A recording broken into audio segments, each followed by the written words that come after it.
So hi everyone, it's me teacher Ilyas back again.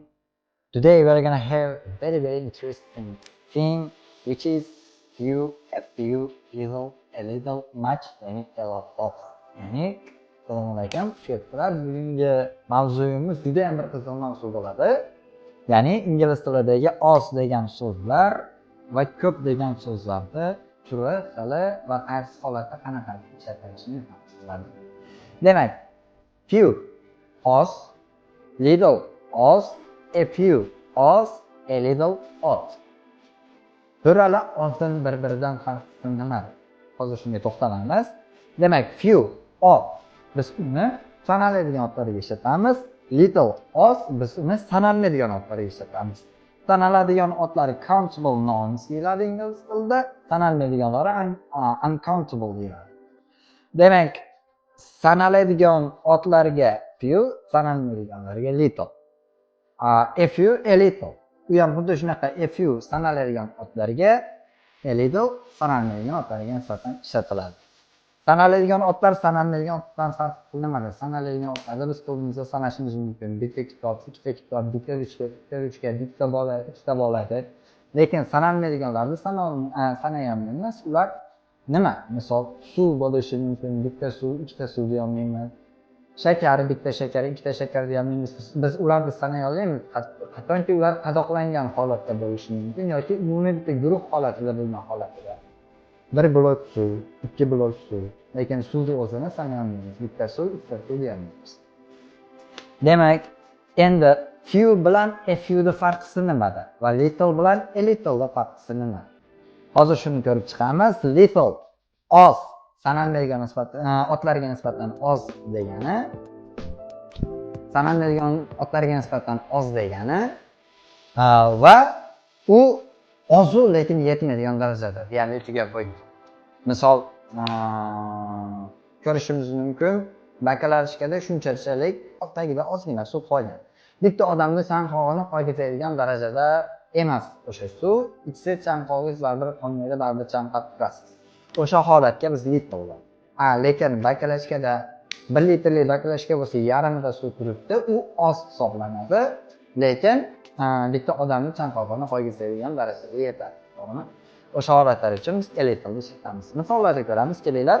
Few ga birinchi misol. I have got few days to go. Demak, sanaladigan ot bo'lgani uchun s qo'shimchasini qo'shamiz. Meni ketish uchun bir necha kunim qoldi. Bir necha kunim bor. Demak, bir necha kuni bor ekan-u, lekin yetmas ekan unga narsalarini to yig'ishtirib, tanishlari bilan xayrlashib yoki ketishiga yo'l topib netguncha uni o'sha kuni kelib qolar ekan, ketadigan kuni kelib qolar ekan, ulgurmay qolar ekan. Shuning uchun biz bu yerga few deb qo'ydik. I've got few days to go. Ikkinchi holatni ko'ramiz, a few holatini. He has got a few books. Ya'ni u bolani bir nechta, ya'ni ozginagina kitobi bor ekan-ku, lekin yetar ekan o'zi uchun o'qigani, bilim olgani yetar ekan bu kitob. Little holatida ko'rib chiqamiz. She has got little water. Hozirgina aytganimdek, ikkita ozgina suv bor ekan, lekin ichsa u chanqoq qo'yganda yetmas. To'rtinchi holat, we have got a little money. Ya'ni bizda ozginagina pulimiz bor, lekin o'zimizga yetadi. Misol bozorga chiqqan bo'lsak, pulingiz bormi desa, ha, ozmoz bor, lekin o'zimga yetadi o'sha. Shu holatlar uchun biz a little ishlatamiz. Keyingi gaplarimiz much, many, a lot of bilan bog'liq. Ya'ni uchalasi ham ko'p degani, bu ham xuddi shunaqa much, uncountable, ya'ni sanalmaydigan otlar uchun biz much ishlatamiz va sanaladigan otlar uchun many ishlatamiz. A lot of bo'lsa, barchasi uchun ishlasak bo'ladi. Misollarda ko'ramiz. They have got much time. Ularda ko'pgina vaqti bor. Vaqt sanalmaydi, bitta vaqt deb sanalmaydi. Shuning uchun biz unga nisbatan much ishlatamiz. To'g'rimi? Keyingi holatni ko'rib chiqamiz. You have got many friends. Sening ko'pgina do'stlaring bor.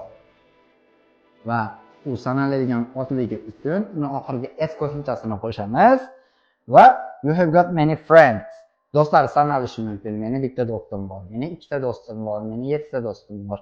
Shunga o'xshash holatlar uchun biz tanali e'lonotlarga menyuni ishlatamiz. You have got many friends. Va a lot of barchasi uchun ishlatilishi mumkin.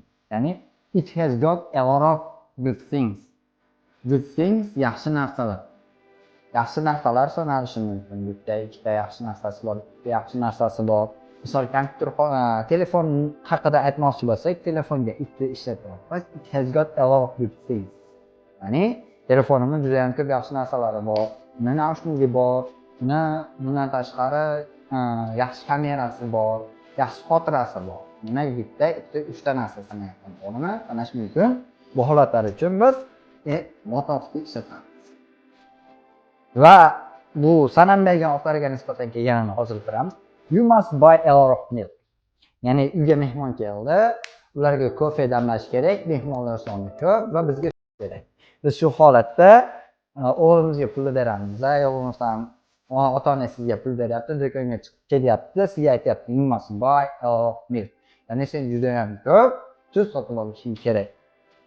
A lot of milk. Milk sanab bo'lmaydi, to'g'rimi?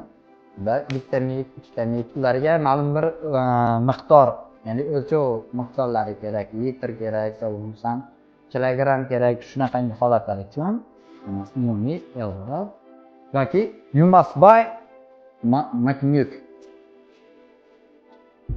You must buy much milk desak bu holatdan to'g'ri bo'laveradi va tepadagi it has got many good things. Ya'ni good things sanalganligi uchun it has got many good things deb bersak ham bo'ladi. Bugungi darsimiz shulardan iborat edi. Umid qilaman sizlarga mavzuimiz yoqdi, sizlar mamnun bo'ldinglar buni o'rganganinglardan va men ham sizlardan talab qolaman har biriga bittadan gapirishga. Demak, biz sizlar bilan bitta, ikkita, uchta, to'rtta, beshta, 6, 7, 8 taga holatda o'tdik. Har bir holatda kamida bittadan. Kamida deganim xohlasanglar ikkitadan tuzishinglar ham mumkin. Shu holatda 16 ta gapimiz hosil bo'ladi va har birida e'tibor beramiz. Sizlarning subjektlar o'zgarib boradi. Ya'ni immindan men, sen, u, biz, siz, ular bo'lishi shart emas. Meni do'stim, meni ota-onam, mak, birorta ism qo'yishinglar mumkin, birorta narsani nomini yozishinglar mumkin, to'g'rimi? Va shu shaxsga qarab turib, bizning gapimizni aniqlovchi, ya'ni objekt ham o'zgarishi kerak. Doimiy bitta objekt bo'lib qolmasligi kerak. Bu nimaga bizda har xil rang-baranglik, turli xillik bo'ladigan bo'lsa, bizni ingliz tilimizda rivojlanishi, o'sishi yana ham yaxshiroq bo'ladi. Bugungi darsimiz shulardan iborat edi. Keyingi darslarda ko'rishguncha sog' bo'linglar. Bye.